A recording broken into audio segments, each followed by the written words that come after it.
శుభాకాంక్షలు. ప్రపంచంలో తెలుగు వాళ్ళందరూ ప్రతి సంవత్సరం చైత్ర శుద్ధ పాడ్యమి రోజున ఉగాది పండుగ జరుపుకుంటారు. మరియు ఉగాది రోజున బ్రహ్మదేవుడు ఈ సృష్టిని నిర్మించాడని హిందువులు నమ్ముతారు.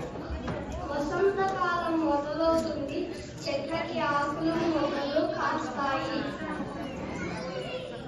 ఉగాది రోజున ఉదయాన్నే తలస్నానం చేసి కొత్త బట్టలు వేసుకుంటారు మరియు గుమ్మాడికి మామిడి తోరణాలు కడతారు.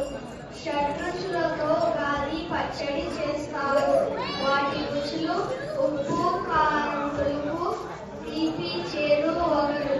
షడ్రుచులతో ఉగాది పచ్చడి తయారు చేసిన తర్వాత నైవేద్యంగా పెట్టి సిద్ధాయ వంజ దేహాయ సర్వ సంపత్కరాయ చ సర్వారిష్ట వినాశాయ నింబకం తదభక్షణం అనే శ్లోకం చదివి ఉగాది పచ్చడిని ఆరగిస్తారు. ఉగాది పచ్చడిని ఆరగిస్తే రోగ నిరోధక